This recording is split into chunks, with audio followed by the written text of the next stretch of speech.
Hi, this is Aulbrie Sass for Pambazuka News. Today I'm reporting from the African Union headquarters here in Addis Ababa, Ethiopia. I had the opportunity to speak with Dr. Kaloko, the chairman of the Special Affairs Department, and we talked about things to come for the African Union. Thank you so much, Dr. Kaloko, Commissioner of Social Affairs, for taking the time to talk with me today and making time in your busy schedule. Thank you, too. Thanks for you. So to kick things off, the first question I'd like to ask is what are the key achievements that the Department of Social Affairs has accomplished over the past 50 years for Africans? Right. Well, the past 50 years, considering the Department of Social Affairs actually came into being a bit more recently than 50 years, as you probably are aware. The first 35 years we spent mostly, as OAU trying to liberate Africans, but later on the Department of Social Affairs came in starting as a division of health services, and now it came on to this. So what we have done broadly actually is to bring all the health players on the continent, trying to get common positions and addressing common problems, that are plaguing Africa on the health agenda. Yeah. Wonderful. Are there any missed opportunities that you've seen in the African Union, more specifically in your department, since the beginning of your creation? Yes, I think what I can put forward as what we've really missed is not going according to our own agenda as such, allowing too much, our agenda is being dictated from outside, particularly when you think of health issues. I think we should understand our health issues more than anybody else, and we should dictate our own narrative, when it comes to health issues. So programs like the ones we are dealing with now are actually going more towards what we want, rather than what people come to tell us. Yeah. How has your department specifically contributed to achieving the goals of the African Union as a whole? Well, the African Union as a whole has a vision that talks about a prosperous, integrated and peaceful Africa, whereby the citizens of Africa drive the agenda themselves, and so that eventually we find our own position in the global world.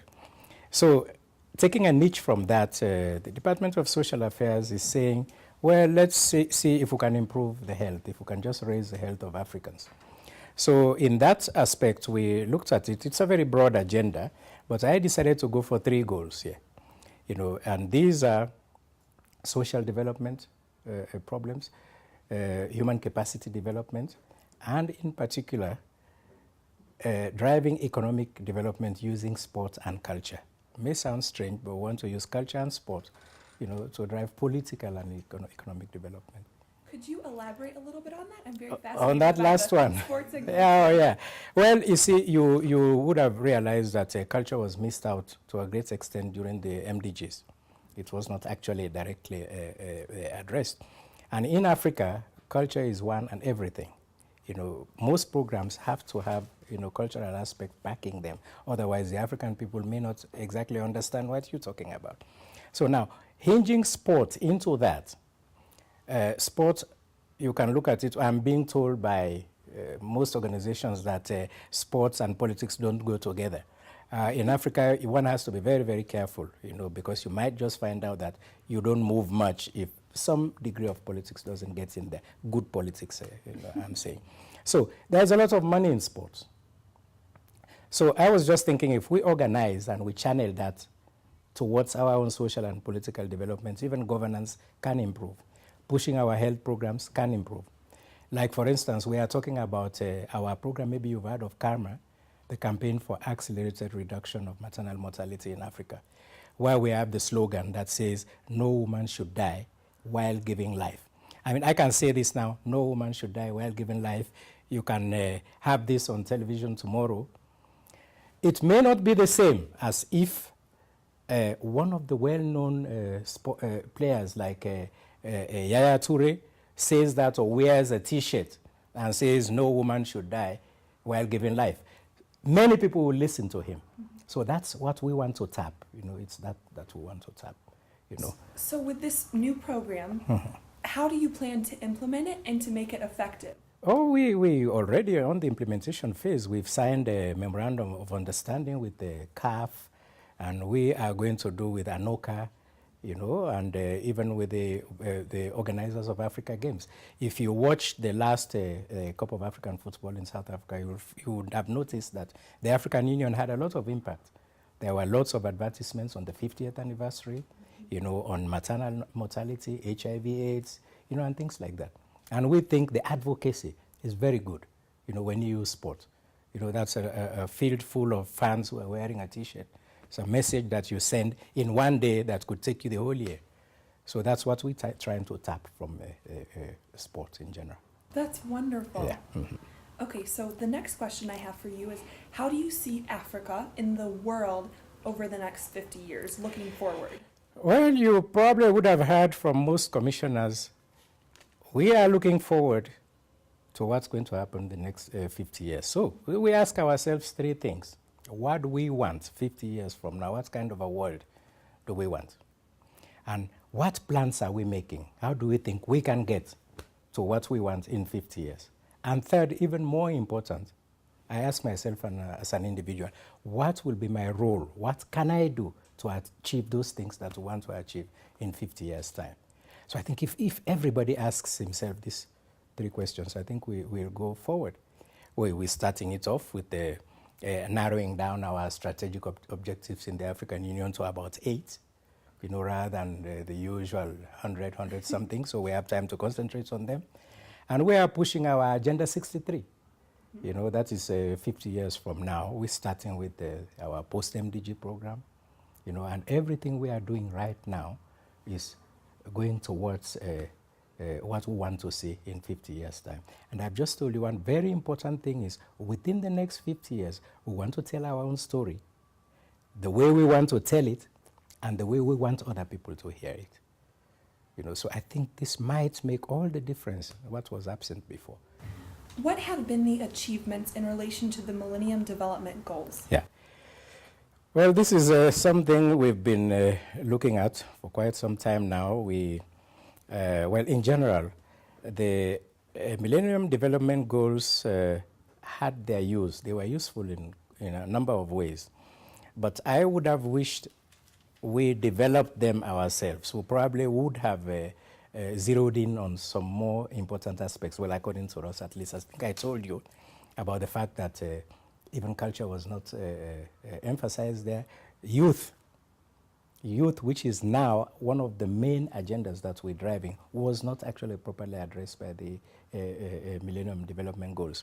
And I give you a very good example. The first Millennium Development Goal that talks about attaining a certain number of primary education and things like that.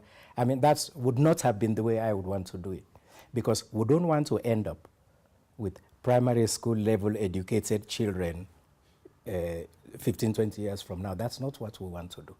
You know, we are talking about attaining the demographic dividend. You're not going to attain the demographic dividend getting people who just graduated from high school, you know, and coming up 10, 15 years from now. What are we going to do with the workforce? So we're talking more like the quality of education. What should we be teaching our children in university so that they will be able to get jobs? You know, emphasis on TVET, you know, technical vocational education, you know, to prepare these children to get the right kind of jobs, you know. It looks to me more like starting from indicators rather than starting, you know, from an outcome input. You know, we started with the indicators, and I don't think that's the best way to make an experiment. You know, and in terms of the health-related MDGs, 4, 5, to a certain extent 6, it's been a nightmare in Africa because it's very difficult for this department to coordinate those issues when the African countries themselves are in such diverse levels of development. You're talking about maternal and infant mortality. You take Tunisia as an example, and you take another country, you know, that has not done so well. It is very difficult to put them on the same platform because, say, Tunisia, for instance, is way ahead in terms of the very low rates of maternal mortality. They are almost towards the level of the Southern Europe, you know. So how are you going to manage it? Some have done so badly, and some not so well. So the way we're thinking of doing it in this department actually is to use all three levels. The ones that have done very well, we use them as best practices, good examples. We encourage the ones, that are just on the average, and then we try to bring forward, the ones that have not done so well. So if you look at karma, this is the way we're looking at it. Best practices, encouragement, and then bringing up our other brothers who haven't done so well. So these are just a few aspects from the MDGs. How can African traditions be preserved as the world becomes a global vision? One thing one always has to remember in Africa, on the continent, when you're talking about culture, traditional practices and things, that there are good ones and there are bad ones. Most of the time we concentrate on the bad ones, like female genital mutilation or cutting, that's a bad one. Many other harmful traditional practices, some of them horrendous if you hear what happens. But then, of course, there are good ones, like strengthening the family, the importance of the family, particularly now that we're doing a lot of urbanization, taking care of the old people, people with disabilities, and things like that. Quite some years back, a family would look after its own, to look after itself, including the disabled, the old people, grandmothers, great-grandfathers, everybody's well looked after. Now there is the new trend of rapid urbanization, particularly in the villages. We leave all those old people whom we used to look after, and we all run to the cities. Now we create more problems in the cities. You increase the number of underemployed in the city, where, if you take youth, almost up to 50-something% of them are the under $1 a day employment. And that's not going to help you much in a city yourself, rather than even looking after the family who are in the villages.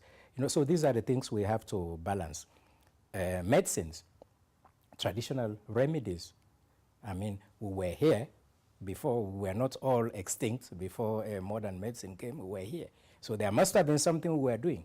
So we should try to encourage, indigenous pharmaceuticals, so we're looking at that. Yeah, but then again, now looking at it from the other side, as we say, we have to take our place in the global arena. So we're taking it a step further. Rather than just that, we want to produce our own medicines the modern way, advise our member states, give them a plan, what kind of marketing they need to do, what kind of factories, what kind of drugs, according to what we want. What I'm talking about here is something like bringing, I ask for assistance with drugs, and you bring for me 10 tons of antacids or things like that. Probably all I want is just IV infusions, and all you do is you block my stores, with the medicines that may not be very useful to me. So this is the way, generally, we're trying to look at it. My final question for you is just, do you have any comments you would like to add or anything that you would like to say?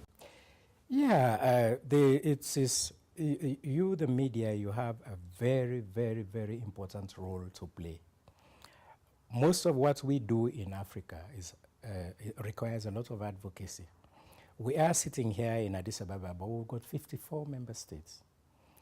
And we're having problems passing our programs through to the regional economic communities, then down to the member states and to the very individual.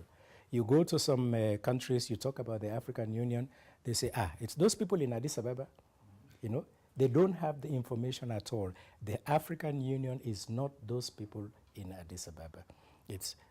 Here is simply the Commission. In fact, the most important part of the African Union is the Assembly, if I'm allowed to say so, and then the Executive Council. Then we come, then there is the PRC.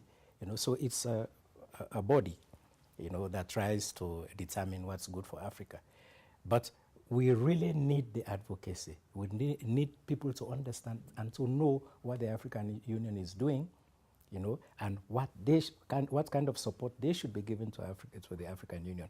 We don't mind being criticized, although we usually get more criticism than anything else, but we really don't mind because we can learn from that. The only problem is we usually have the wrong kind of criticism that comes from the fact that people don't know what we are doing. They don't understand what the African Union is. They vindicate themselves completely, exclude themselves out of what's happening. And when things go wrong, they say, it's not people in Addis Ababa. So it's all of us, you know. You should help to get them to understand that. That was an excellent answer. Thank you so much for taking the time to interview with me and giving such thorough answers. The pleasure is mine, and thank you very much. Thank you.